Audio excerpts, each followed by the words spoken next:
All right, everyone. Hi, my name is Annie Page. I am a PhD candidate in the English department at TU. I also teach writing program courses for TU undergraduate students. I am currently working to finish up my dissertation, which is on modernist parties and social gatherings, something that I know I'm missing dearly right now. So today I'm going to read a selection of poetry by Gertrude Stein. Stein was a modernist writer who spent the majority of her adult life living in Paris with her partner Alice B. Toklas.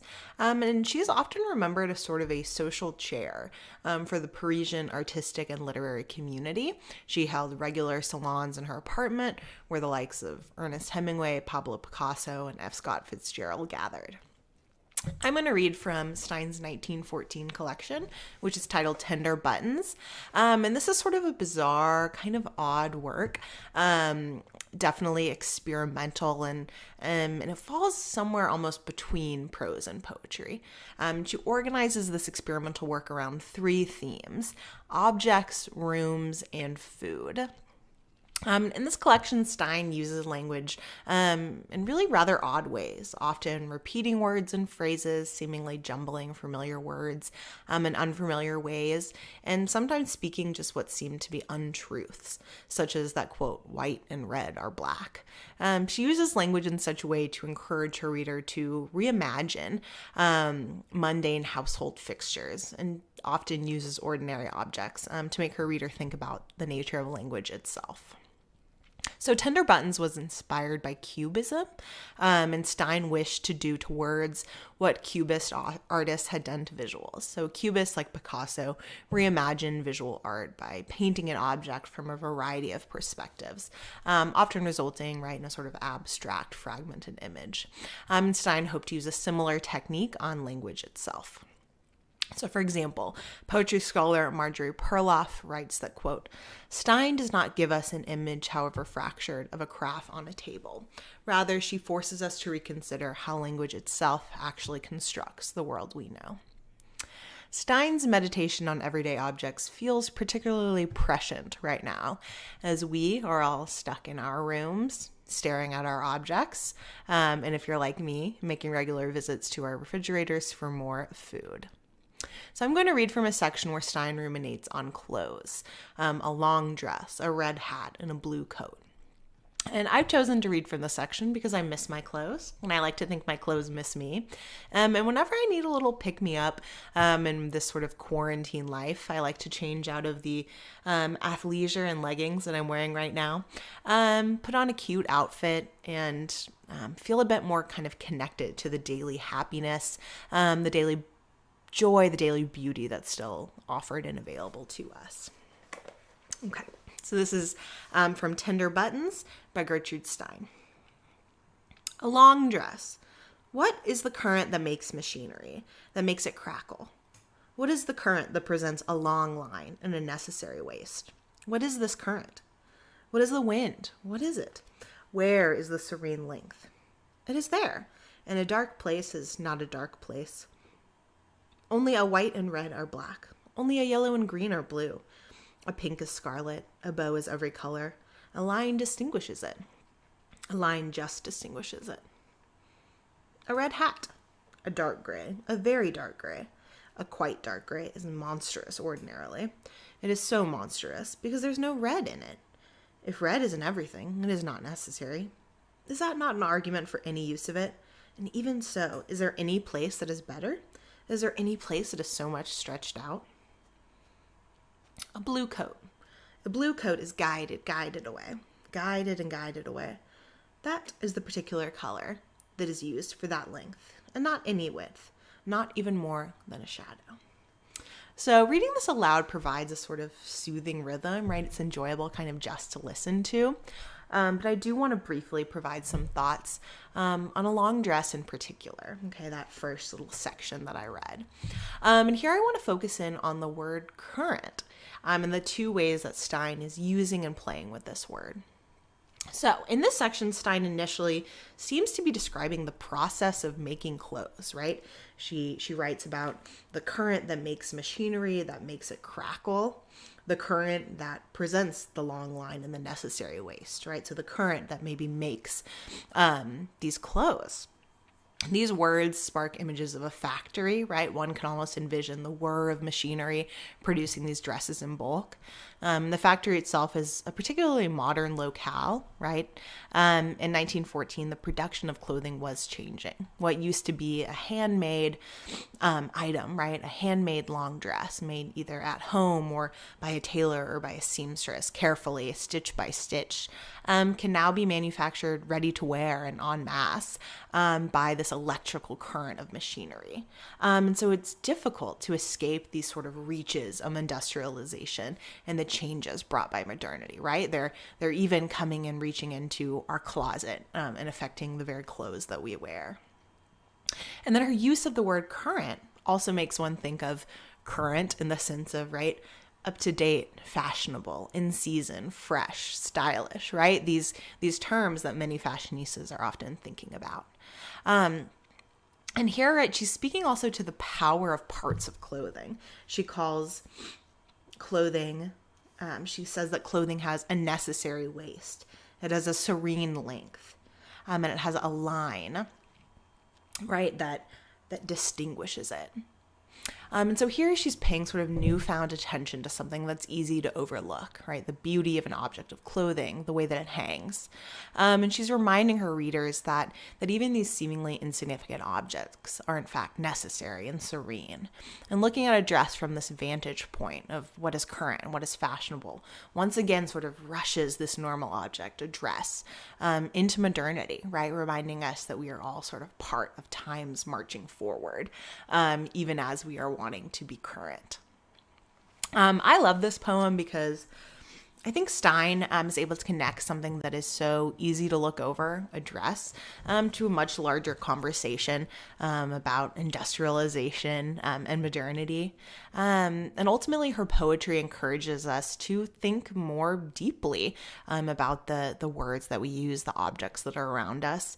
And ultimately, I think to seek the beauty all around us. I know during this bizarre time, I've been doing a lot of that, a lot of seeking out beauty however I can. I've been doing a lot of nesting, making my house look pretty and pleasing. I've been taking walks, enjoying the weather, and seeing my clothes as fun and sort of joy-giving. And so I hope that Stein's work encourages us all to see what is necessary and serene about our everyday and seemingly mundane surroundings. Thank you. Hello, this is Senior English and Creative Writing major Brennan Gray. I'm here for the coffee house that we're hosting together. Thank you so much for inviting me. I can't wait to show you what I have to share. I'm reading a poem that I wrote myself during quarantine. I wasn't quite sure what to read, and I figured since a poem that we wrote ourselves was an option, I thought it'd be fun to share what I've been thinking lately. And so, without further ado, here is in 97 and 98, and it's by Brennan Gray. In 97 and 98, a proud ship careened into the horizon to be sunk, and we were born to be lost at sea. We wish we had memories older than 9/11, far, far away from the dark and the dim. We lost our houses in a thunderous crash. We came of age to a drunken captain, and in our triumphant year, the storm came in April, as all rains do. The rats ate each other, pouring up from the sewers. Our cabins were filled, but our halls were empty. The helm was abandoned, and we said goodbye through glass. We float now, eating from cans, mourning the drowned and the brave. A bearded man turned to me and said, "They shall not grow old." Soon, all we know will rest on fallen sand, and we will drift to the coast asleep. We will wake to build the world. On that morning, we will sing. So, it's called 97 and 98 because a lot of us graduating this year, 2020, were born in those 2 years, 97 and 98. And a lot of the early parts of the poem go through a lot of things that our new generation would be familiar with. Scientifically, your first memories are 3.5 to 4 years old, which is right smack on 9/11. Those are my earliest memories. I mean, I can't remember too much before that. Um, I mentioned the housing crash in the mid 2000s. Drunken Captain.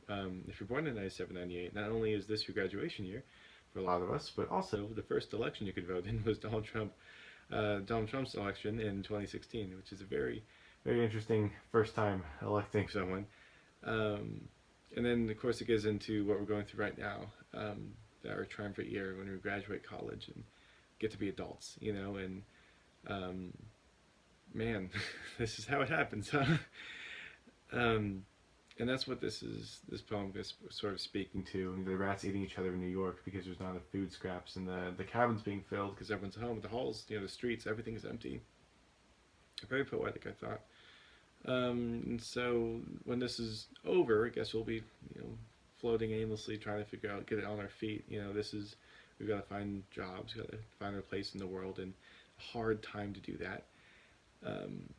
And the other day I was reading some World War I poetry from a book of World War I poetry I got from a dear friend of mine, a fellow English student. And a poem called For the Fallen came up and had a line that said, "They shall not grow old." And it spoke to me. Of course, it's referring to the really young people in World War I who died, and that they will never grow old. I am older than a lot of them were now. And it also spoke to me now that, especially a disease that is killing a lot of elderly people, and I have a sick uncle right now who might pass away any day now, and I was thinking, what's the best vengeance against such a thing? And I thought real poetic justice would be not letting people get old in the first place, and to remember them. And it was just a fun little illusion I could throw in there. And as it goes on, it ends as a sort of call to action in resting on fallen sand. Obviously when a ship sinks, it hits the ground. And I always picture the bottom of the ocean be filled with sand, but it's also hourglass sand. And when enough sand has fallen, we can rest on it and, the wounds heal. And it's time to, life goes on and start to build anew. And it's a call to people my age that let this not be the future that we live to our children. let's do better. The metaphor of a ship was interesting. I actually was trying to figure out what would be a good metaphor for this whole thing, and I was trying to find, we're all from 97, 98. What was going on then? Michael Jordan is one thing, and I was trying to find something that would speak a little bit better. And it was interesting because at the end of 97 and into the beginning of 98, right in the middle where those 2 years met, the movie Titanic was huge, and it was fascinating to me that our generation was born during a cultural phenomenon of a sinking ship. So it just kind of felt metaphorical and prophetic, kind of telling for one on a sinking ship captained by a drunken captain. It really spoke. So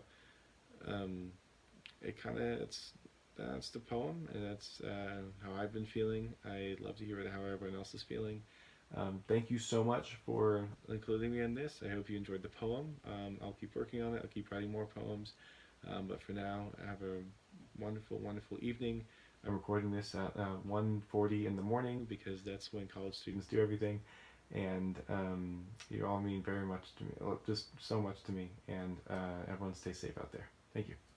Hi guys, my name is Cheyenne Green and I am a senior English major at the University of Tulsa. Or at least I will be for the next week, which is so crazy. Like, when did that happen? Furthermore, how did you all let that happen? Anyways, I'm going to be reading a poem that I wrote last year called I've Never Really Met Someone. So here goes. I've never really met someone. A phone call, a quick and anticipated glance towards an open pocket, hope for an ear-to-ear shining, the purest, most concentrated stuff. Like warm bread in an itchy cloth napkin resting in a tin basket that hits your table just as you've convinced yourself you're going to starve. Unique just means alone. 2 lives to give to a wishful protagonist. someone to sweep the ism away, sweep the floor, sweep off your feet. Incoming ignited, intellectual, integrated, international immigrant wakes up with me. Brain length 1000. Where is? Who slept? Go next. Up east. Azerbaijan. Guard's sister. Mothering mother. Pulling at my memories. A crooked tooth staring at Catherine Keener.